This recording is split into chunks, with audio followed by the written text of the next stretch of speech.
Bonjour à tous, dans cette vidéo nous allons voir et revoir le premier outil de sélection intelligent, ça s'appelle les ciseaux intelligents. Alors intelligents pourquoi? Parce qu'ils sont capables de détecter des bords assez nets et ça permet quand on a par exemple des cheveux, un plumage, etc. de bien suivre ce plumage ou ces cheveux parce qu'il va faire une reconnaissance en fonction de la couleur des pixels ou les pixels dont la couleur est très proche du pixel sur lequel il est bien positionné. Donc, ce qui permet d'avoir les nuances aussi. Donc, vous savez, une chevelure, c'est jamais vraiment complètement opaque, il y a des nuances, etc. Donc, à un moment, il va pouvoir sélectionner en suivant justement tous ces tons, toutes ces nuances, etc. Donc, pour cela, nous allons prendre l'outil ciseau intelligent. Alors, on fait d'abord un premier clic pour sa sélection. Donc, je vais prendre ici toujours le pigeon. Donc, ici, je vais cliquer ici. Alors, oui, pourquoi ça ne va pas ici? Si vous voyez, j'avais déjà une sélection prédéfinie. Donc, je vais simplement faire sélection. Donc, je vais retourner en arrière. CTRL Z ici. Et je vais prendre un autre outil et recommencer avec mon outil ciseau intelligent.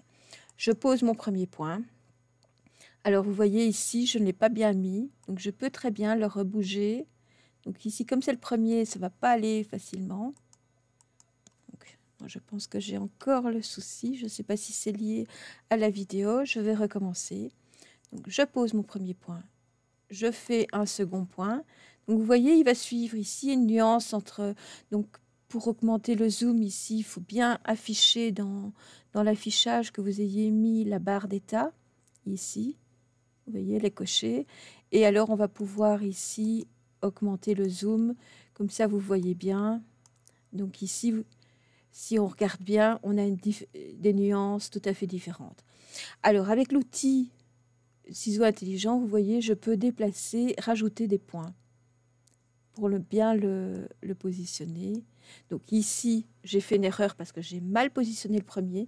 Donc c'est pas grave, je fais CTRL Z. Il va effacer chaque fois d'un point à l'autre pour revenir au départ. Je pose mon premier point ici. Et il veut vraiment pas prendre la bordure, c'est pas bien grave. Et vous voyez, hop, il suit vraiment, sans que je lui demande vraiment. Vous voyez, il suit vraiment le trait avec les couleurs. Hop, voilà. Donc, je vais revenir un petit peu, voilà. Donc, ici. Si maintenant je fais ceci et que je reviens ici, regardez, je peux revenir sur celui-ci et le redéplacer pour qu'il le fasse intelligemment. Je reprends. Donc, toujours. Alors, imaginons que je fasse un point ici, un point là et ici. Eh bien, je peux faire CTRL Z pour annuler. CTRL Z, vous voyez, automatiquement, il revient. Et je peux continuer à travailler. Et ma sélection est très belle. Voilà. Donc, je pense que c'est jusque 2 points qu'on peut revenir en arrière pour ajouter des points. Là, il faudrait vérifier. Je sais que si je veux, par exemple, remettre un point ici, il le fait, donc c'est bien, c'est même beaucoup plus que je ne le pensais. Voilà, donc vous voyez ici, il y a un petit souci, il faudrait qu'il puisse aller plus vers le blanc. En fait, il suit pas tellement le blanc du bec. Voilà, je continue. Voilà, hop. Alors, on peut très bien faire venir un petit peu comme ceci. Comme ici, c'est un peu plus clair sous le plumage. C'est pas évident de suivre ici.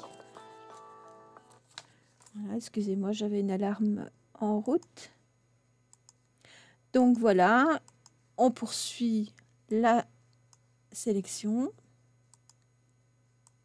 Donc toujours des petits points. Je vais revenir ici. Donc je fais hop. Je reviens ici. Puis je reviens sur mon premier point. Et pour valider ma sélection, donc je pourrais très bien essayer de le bouger un peu mais vous voyez, il ne le prend pas parce que c'est le premier.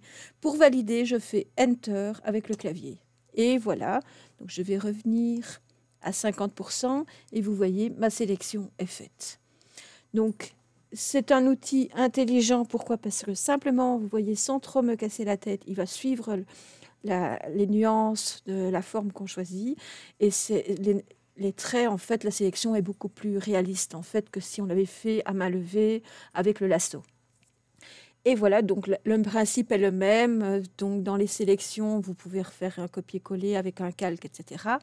Mais il y a une chose que j'aimerais vous montrer aussi, c'est parce que des fois, quand c'est sélectionné, on ne sait plus comment retirer la sélection. Des fois, le Escape ou le CTRL-Z ne fonctionne pas. Vous allez simplement dans Sélection et vous faites Aucune. Bon, je ne vais pas le faire ici parce qu'il y a aussi quelque chose qui est très important, c'est inverser. Donc ici, j'ai bien sélectionné mon pigeon. Si je veux inverser la sélection, ça veut dire que je vais sélectionner tout le cadre. Je peux très bien le faire comme ceci et regarder ce qui se passe. Vous voyez, j'ai le contour de mon pigeon qui est toujours marqué, mais en plus, j'ai le contour ici du cadre. Donc ma sélection, c'est bien ceci. Alors, comment vérifier ma sélection? C'est quelque chose que je ne pense pas vous avoir vu vous montrer précédemment. C'est qu'on peut afficher un éditeur de sélection. Alors, vous voyez, la partie ici. Donc, je vais simplement revenir dans les calques. Et si je fais sélection flottante, voilà. Je vais d'abord rajouter un calque en plus, donc blanc, que je vais descendre, comme ça on verra bien. Et vous voyez, ici c'est clair, on voit très bien que c'est cette sélection qui a été rajoutée et non le pigeon. Donc pourquoi? Parce que j'ai inversé la sélection, je l'ai transformée en sélection flottante, donc elle est revenue et elle s'est mise au-dessus du calque blanc ici. Donc quand je vais dans mon outil de sélecteur, ici, donc il faut que je sois sur le bon calque bien sûr, donc je vais aller ici, sélection, ici. Oui, ben forcément, puisque ma sélection est partie, puisque je l'ai fait en sélection flottante, la sélection est partie, donc l'éditeur ne va pas l'afficher. Ce que je peux faire, c'est revenir en arrière et refaire une sélection pour que vous le voyez bien. Voilà. Ici, j'ai ma sélection. Donc, vous voyez, on a tout ce tour-là. Si on regarde mon éditeur de sélection, tout ce qui est blanc semblerait être ce qui est sélectionné.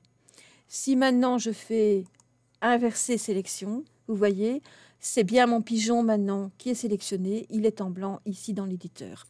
Alors ça peut être très intéressant cet outil, quand vous avez plusieurs sélections, quand vous combinez plusieurs sélections, de savoir vraiment lesquels sont les objets qui ont été sélectionnés et de mieux voir votre travail en fait. Donc voilà, je vous remercie pour votre attention et à bientôt pour une prochaine vidéo.